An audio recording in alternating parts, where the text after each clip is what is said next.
On page 14, we're going to look at a temperature measuring device called a Wheatstone Bridge circuit.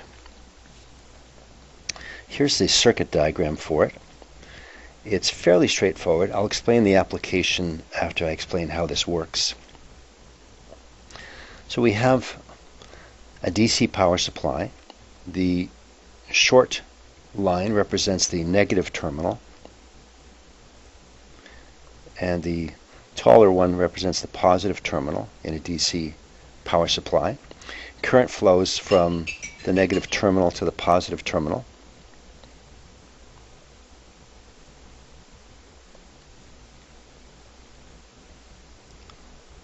Now it could be any voltage applied. I've designated 6 volts just because it makes the calculations simple for the explaining. The voltage supplied by the battery can be called a potential difference. And what that means is a difference of potential across the battery. So on the positive side there's actually 0 volts, and by comparison there's 6 volts on the negative terminal. As that current flows through our circuit, there is no voltage drop through the conductor because conductors have no resistance, and there's no voltage drop if there's no resistance. So at this point in the circuit, the voltage is still 6 volts. And looking from the positive terminal backwards, the voltage at this point is 0 volts. So all of the voltage drop occurs across the resistances in the circuit. You see there's an upper branch and a lower branch in the circuit. We'll talk about this central galvanometer later. We'll ignore it for right now. So as we look across the top branch, we see R1 has a resistance of 100 ohms and R2 has a resistance of 200 ohms. The total resistance across the top branch is 300 ohms. And let me ask you, what fraction of the total resistance across the top branch is represented by R1? Well, that'd be 100 ohms out of 300 ohms, or 1/3 of the total resistance occurs through R1, and therefore 1/3 of the total voltage drop occurs across R1. 1/3 of 6 volts is 2 volts, so 2 volts is lost here, and so the voltage after R1 is 4 volts. What fraction of the total resistance across the top branch is represented by R2? Well, it's 2/3. And 2/3 of 6 volts represents a 4 volt voltage drop, and so the voltage is 0 after exiting the branch at R2. Apply the same thinking to the bottom branch. We have R4 is 3 ohms and R3 is 6 ohms. The total ohms is 9 ohms. R4 represents what fraction of the total resistance across the bottom branch? Well, 3/9, or 1/3, and therefore 1/3 of the voltage drop occurs across R4, which is 2 volts occurs, leaving 4 volts after R4. 6 ohms in R3 represents 2/3 of the total resistance across the bottom branch, so 2/3 of the voltage drop occurs. 2/3 of 6 is 4, and so after leaving R3 the voltage is 0. And that's the voltage distribution across the circuit. Now, across the center, we have this thing called a galvanometer. A galvanometer is indicated by the symbol G, and it's actually an ammeter, a very sensitive ammeter that measures very small currents, even microamperes. Here's a picture of one, and here's how it works. Let me explain this. So we have current flowing. Let's say it comes in at A and wraps around a soft iron core. This blue cylinder is a soft iron core, and it's able to twist to a limited extent. It's held in position by a light hairspring. The soft iron core is connected to a needle, and in its normal position it's sitting vertically, it's undeflected. When current flows through this wire and around the soft iron core and induces a magnetic field in the core, which interacts with a magnetic field of a permanent magnet that surrounds it. So the iron core will attempt to twist to align its magnetic field opposite to that of the permanent magnet, and so that twisting shows a deflection of the needle in one direction. If the current flows in the opposite direction from B to A, an opposite magnetic field is induced within the soft iron core, and the core will tend to twist in the other direction, and so the needle will deflect the other way. So very small currents, minute currents, will cause a deflection of our iron core, and we'll register that on the galvanometer. When the resistance ratios are as shown in this diagram, you'll notice that there's no voltage difference across the galvanometer and no current would flow. The needle would be undeflected, and this is called the null condition. And the bridge is said to be balanced. However, when these voltages are not the same across the galvanometer, then current will flow through the galvanometer. The bridge is said to be unbalanced. So that's basically how it works. What's the application? Well, it turns out that galvanometers are the most sensitive measures of resistance that we currently have. So we can measure the resistance of any one of these 4 resistors very accurately using a Wheatstone Bridge circuit.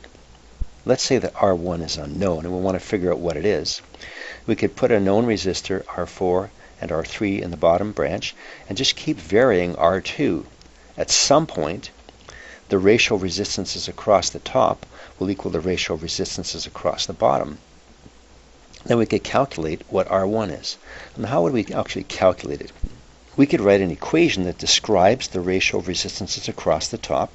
For example, the ratio of R1 to R2, 100 to 200, is equal to R4 to R3 when the bridge is balanced. And let's prove it's true.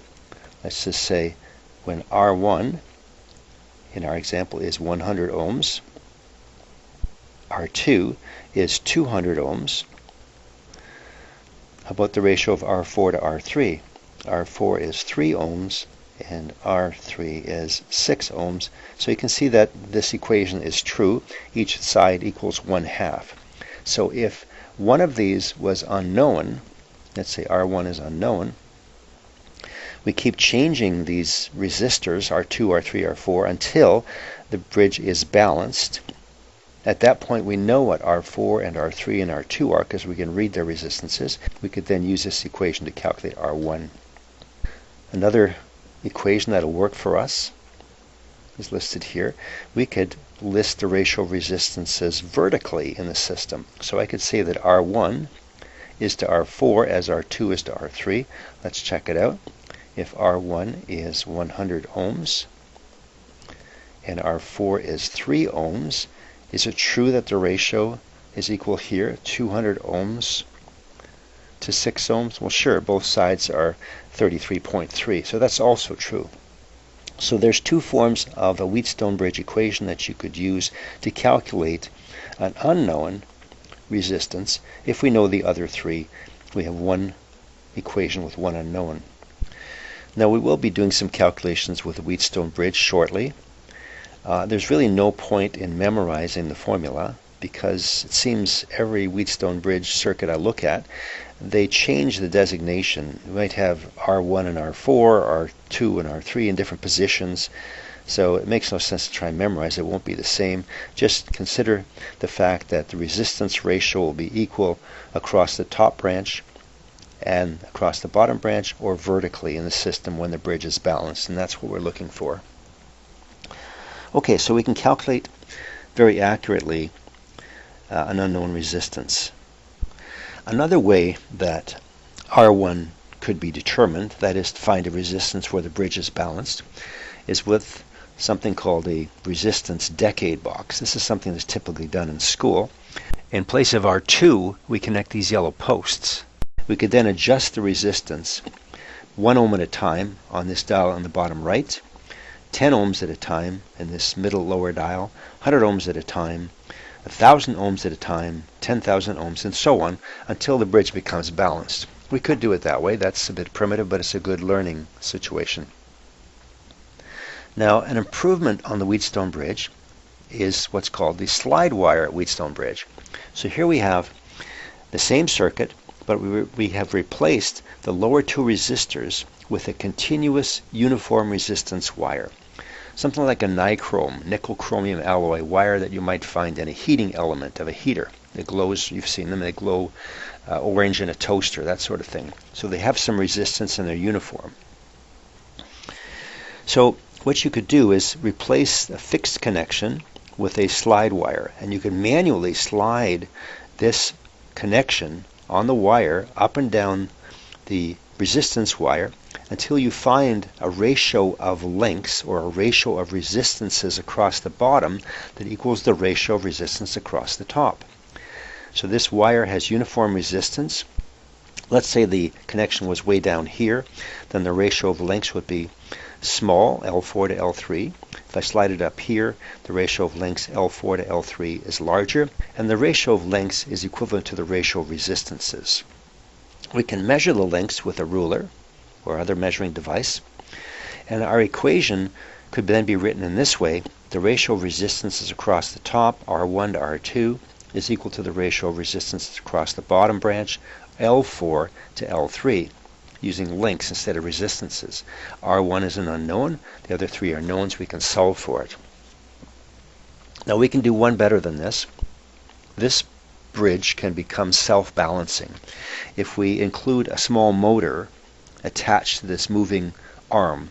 So as long as current is flowing through the bridge, it will move the arm across the slide wire until the ratio of lengths and ratio of resistances across the bottom is the same as the top. At that point, the voltage difference becomes zero and it'll stop moving. And so the bridge becomes self-balancing. Right, so that's how it works. On page 15, the Wheatstone Bridge works with AC as well as DC by replacing the galvanometer with a milliammeter. Wheatstone bridges can be modified to produce a self-balancing bridge circuit, which I just described with a small motor.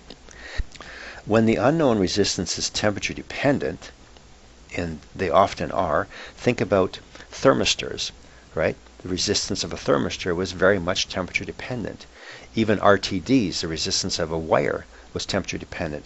So when the unknown resistance is temperature dependent, and they usually are, the instrument scale can be calibrated to read directly in degrees C. Let me state again, the Wheatstone Bridge is the most sensitive temperature measuring device currently in use. So the Wheatstone Bridge is the heart of the detector in what's called a Thermoconductivity Detector, TCD for short, in a gas chromatograph. Let me give you some background here. So here's a gas chromatograph.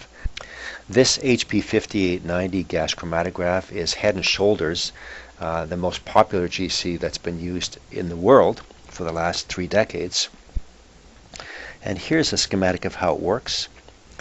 So recall or think of TLC, thin layer chromatography. You have a mixture of organic components dissolved in a solvent, and they travel up a stationary phase, silica. They separate on the stationary phase, and we see them at different heights on the plate. Well, gas chromatography is similar. Instead of using a liquid eluent, we use a gaseous eluent. For example, helium carrier gas is used and is flowing through a column, and the column contains a stationary phase. Now, we inject a sample of either liquid or gas, just as you would in TLC, and as that sample joins the helium eluent moving through the column, it separates by adsorbing and desorbing at different rates on the surface of the stationary phase. And so the components in the sample exit the column at different times. As the carrier gas and sample exit the column, they enter a detector. Now there are many different kinds of detectors. We're discussing the thermoconductivity detector in this case. So here in the thermoconductivity detector is a Wheatstone Bridge circuit. We have in fact a constant flow of the carrier gas, helium, going across one of the resistors in the circuit. And this would be a constant flow rate. Now the detector body itself is heated with an oven, so the gas is being heated as it leaves the column in the detector. As long as the flow rate is constant, and as long as only pure helium carrier gas is flowing across it, the temperature of R1 will remain constant. At the same time, helium carrier gas leaving the column flows across R2 at a constant flow rate. As long as pure helium carrier gas is passing over the resistor, then its temperature will also be constant and the bridge will be balanced, so no current is flowing through the galvanometer. But as components of the sample in the carrier gas exit the column and pass across R2, they will change the temperature of R2. And the reason is that helium has the highest thermoconductivity of any gas. Any other gas leaving the column would heat more slowly. It's less thermally conductive, and so it would change the temperature of R2. When that happens, the resistance of R2 changes because its temperature is different, and the bridge becomes unbalanced and current flows through the galvanometer. Now at the same time, we have a printout. This line represents 0 millivolt different across the galvanometer bridge. And this is the baseline, which occurs as long as the bridge is balanced. When a sample passes across R2, the bridge becomes unbalanced. We see deflection in the baseline. The time at which this occurs is the time when the sample leaves the column. The height and the area of this deflection is proportional to the concentration of the sample. So we have a thermoconductivity detector that will identify and quantify every component that's separated on the column, and that's chromatography. Now a TCD is considered to be a universal detector. That is, it will detect any material other than helium itself, which would not be distinguishable. So here's what an actual chromatogram might look like. From a TCD, we have air exiting at 1.98 minutes. We have methanol, here's ethanol, acetonitrile, and water. The time at which these elute is called the retention time. That identifies what sample it is. Just like the height of a spot on a TLC plate identifies what component is present. Same thing here, the retention time identifies what component is present. The height or the area under each represents the concentration of the analyte in the sample. Here's a circuit diagram of a Wheatstone Bridge used in a TCD, thermoconductivity detector of a gas chromatograph. Here we have reference gas flowing over one filament, over one resistor, and here we have the column flow flowing over a neighboring resistor. So that is a really important application of a temperature measuring device that applies directly to chemistry. Now we do have two problems based on Wheatstone bridges at the end of this chapter, problems 18 and 19. Let's look at those.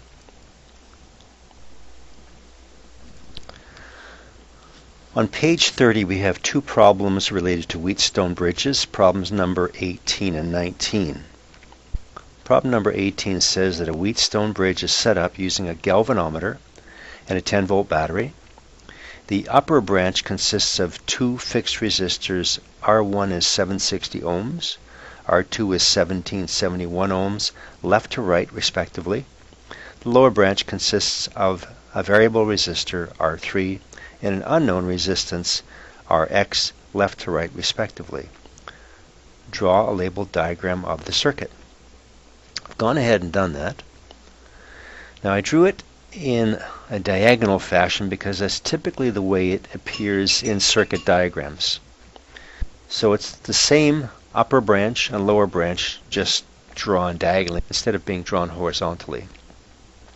R1 is 760, R2 is 1771, R3 we're not told just yet, and Rx is unknown. It's a 10-volt DC power supply. A galvanometer is an ammeter, so I've drawn it between the branches as the letter A, or you could use the symbol G. Now it asks us if the variable resistor must be set to 520 ohms to balance the bridge, what is the value of the unknown resistance Rx? So if I say that R3 is 520 ohms and the bridge is balanced, what's the value of Rx? We're going to use one of our two forms of the equation for the balanced bridge. we can say that the ratio of resistances horizontally across the top row will be equal to the ratio of resistance horizontally across the bottom branch when the bridge is balanced. And I'll write it from right to left, so we'll have our unknown right in the numerator. The bottom branch would be Rx divided by R3 equals, right to left, R2 to R1. That ratio should be true when the bridge is balanced. Let's rearrange this a little bit. I'll just say Rx is equal to R3 times R2 over R1. Our values for R3, 520 ohms times R2, 1771 ohms over R1, which is 760 ohms. I'll leave my calculator here. This works out to be 1212 ohms.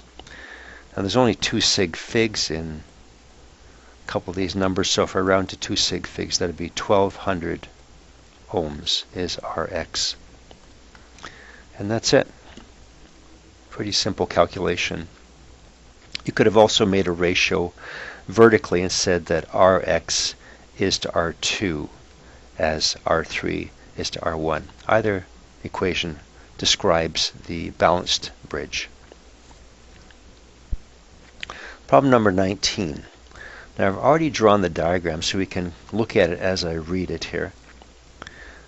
The Wheatstone Bridge has 2 fixed resistances, R1 and R2, in its lower branch, left to right respectively. Its upper branch has a variable resistor, R3, and a temperature sensitive resistance, R4, again left to right respectively. Draw a diagram including a galvanometer and a DC power supply. That's done. Alright, so we're told that R1 has a resistance of 1000 ohms and R2 has a resistance of 100 ohms. Now R3 is 30 ohms at 20 degrees C and 90 ohms at 320 degrees C. We're asked to calculate the resistance R4 when both R3 and R4 are at 0 degrees Celsius. Assume a linear relationship between temperature and resistance. We're asked to calculate the value of R4.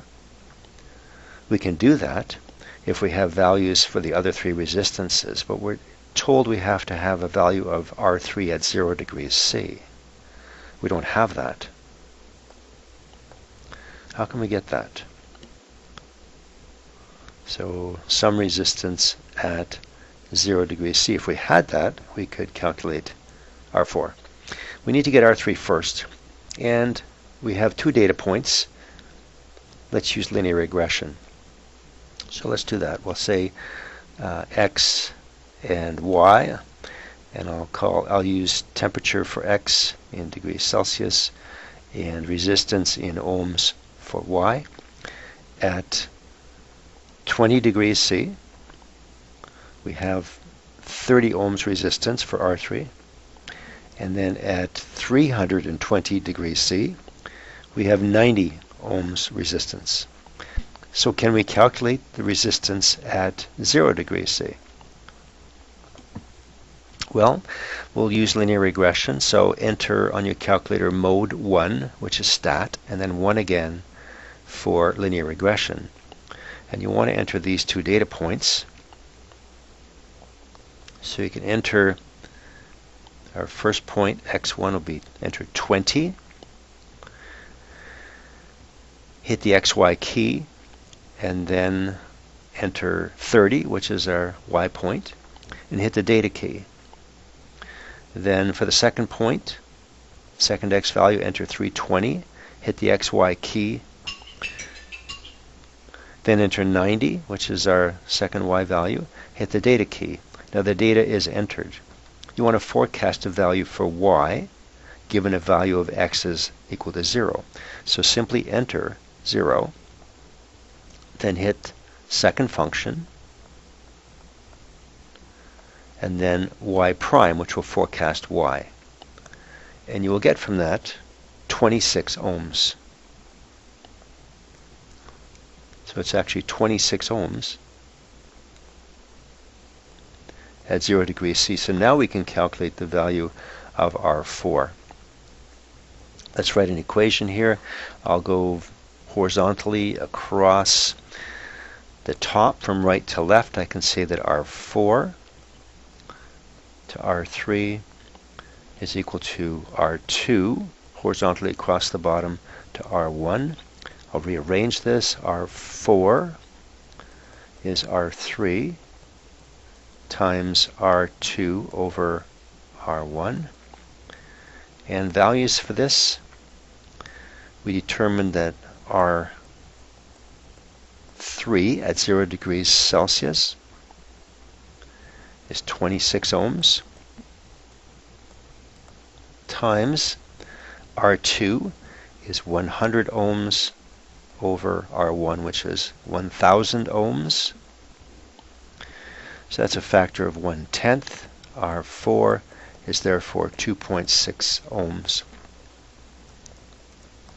And that's it. It's that simple. So the only challenge for you really with a Wheatstone Bridge problem is that you can write this equation out. Right? The ratio of resistances horizontally across each leg is equal to the ratio of resistance across the other leg, or you can say the ratio of resistances vertically is equal to the other ratio of vertical resistances. Don't try and memorize the values 1, 2, 3, 4 because they are different in every problem. And that's it for Wheatstone bridges.